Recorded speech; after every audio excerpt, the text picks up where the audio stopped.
Assalamualaikum warahmatullahi wabarakatuh. Alhamdulillahirrabbilalamin.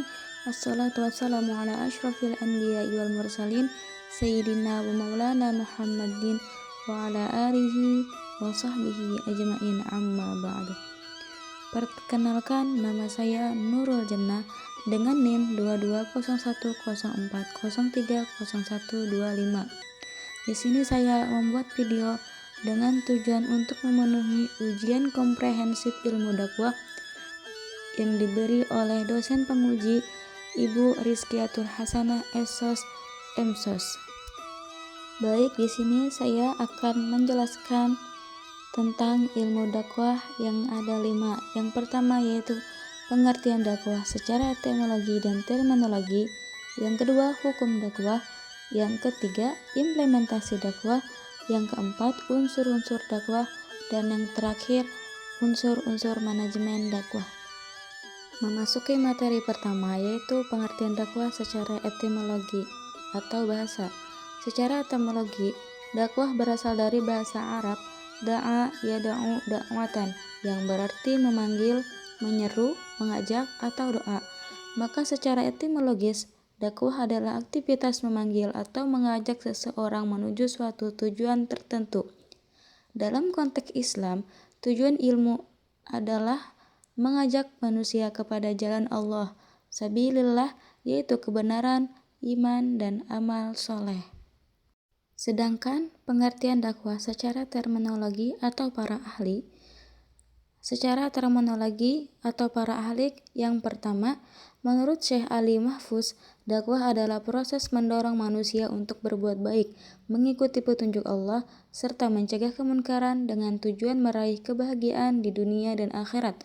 Dan yang kedua, menurut Prof. Toha Yahya Omar, memandang dakwah sebagai usaha mengajak umat dengan cara yang bijaksana menuju jalan yang benar sesuai perintah Allah demi kemaslahatan hidup di dunia dan akhirat.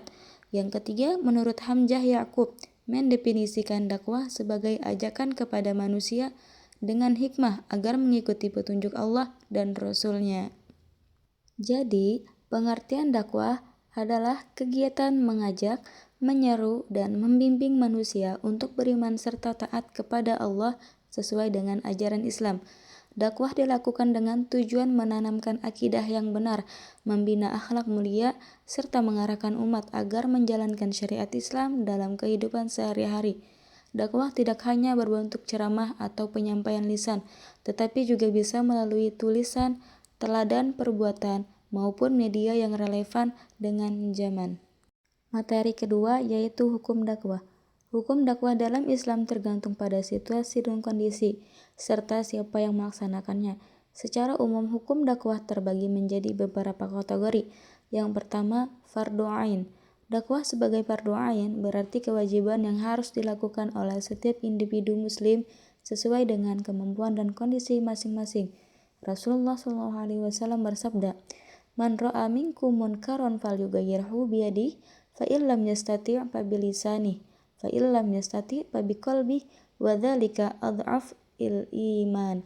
Yang artinya, barang siapa di antara kalian yang melihat kemunkaran, maka hendaklah ia mengubah dengan tangannya.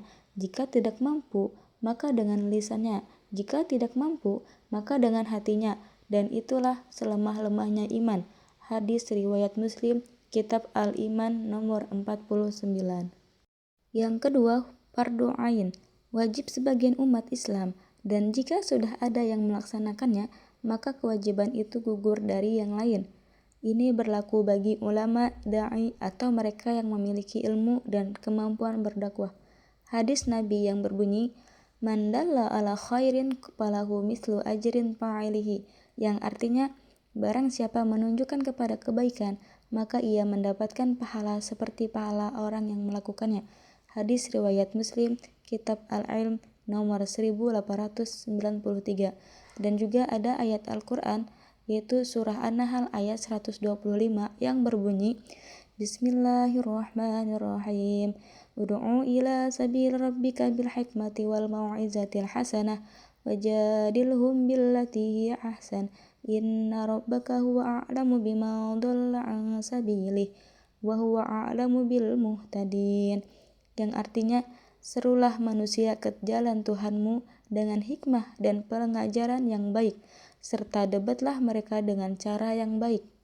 Sesungguhnya Tuhanmu, dialah yang lebih mengetahui siapa yang sesat dari jalannya, dan dialah yang lebih mengetahui siapa yang mau mendapat petunjuk. Materi yang ketiga yaitu implementasi dakwah. Implementasi dakwah atau kegiatan dakwah yang pernah saya lakukan dalam kehidupan sehari-hari, yang itu mengingatkan teman saya untuk mengerjakan sholat 5 waktu, memberikan nasihat kepada keluarga dan teman dengan cara yang lembut, mengajarkan tata cara sholat yang benar kepada anak-anak, mengajak teman dan keluarga untuk ke majelis ta'lim, menunjukkan sikap akhlak yang baik, sopan, santun, dan jujur, saling menghormati antar sesama, terutama kepada kedua orang tua. Materi yang keempat yaitu unsur-unsur dakwah. Unsur-unsur dakwah terbagi menjadi 6. Yang pertama, da'i, kedua, mad'u, yang ketiga, maddah, yang keempat, wasilah, yang kelima, thariqah, dan yang terakhir atau yang keenam, atsara. Unsur dakwah yang pertama yaitu da'i. Subjek dakwah adalah orang yang menyeru manusia kepada jalan Allah dengan menyampaikan ajaran Islam. Tugasnya bukan hanya memberikan ceramah atau nasihat, tetapi juga menjadi teladan dalam akhlak, ibadah, dan kehidupan sosial. Seorang dai harus memiliki ilmu agama yang cukup ikhlas dalam berdakwah, serta mampu menyesuaikan cara menyampaikan dengan kondisi masyarakat agar dakwahnya efektif dan membawa kebaikan. Dan yang kedua, mar'u, objek dakwah, adalah orang atau sekelompok dan masyarakat luas dengan latar belakang, tingkat pengetahuan, dan kondisi sosial yang berbeda-beda. Karena itu, seorang dai harus memahami karakter mar'u agar dakwah dapat disampaikan dengan cara yang tepat, bijak, dan sesuai kebutuhan mereka. Yang ketiga yaitu maddah. Materi dakwah adalah pesan yang disampaikan dalam dakwah untuk mengajak manusia kepada kebaikan dan ajaran Islam berdasarkan Al-Quran dan hadis. Yang keempat, thariqah atau metode dakwah adalah cara yang digunakan seorang dai dalam menyampaikan pesan Islam agar sampai kepada mar'u yang pendengar secara efektif. Dan yang kelima, wasilah atau media dakwah adalah alat atau media yang membantu seseorang dai agar ajaran Islam dapat tersampaikan dengan lebih mudah, jelas, dan efektif kepada mar'u. Yang keenam, atsar, hasil dakwah adalah hasil atau pengaruh yang ditinggalkan oleh kegiatan dakwah terhadap individu maupun masyarakat. Materi yang terakhir yaitu unsur-unsur manajemen yang terbagi menjadi 4.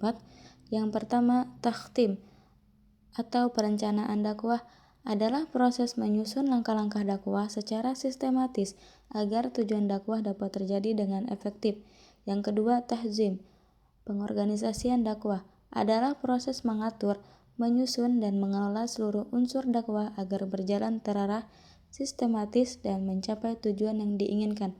Yang ketiga, taujih atau pergerakan dakwah adalah tahap dalam manajemen dakwah yang berfungsi untuk menggerakkan seluruh unsur dakwah agar berjalan sesuai rencana dan mencapai tujuan yang telah ditetapkan. Dan yang terakhir, taujih dakwah adalah proses pergerakan seluruh unsur dakwah agar rencana yang telah disusun dapat terlaksana dengan baik. Mungkin itu saja yang saya paparkan dalam materi ilmu dakwah. Saya ucapkan terima kasih dan saya akhiri. Wabillahi taufiq wal hidayah waridho wal inayah. Assalamualaikum warahmatullahi wabarakatuh.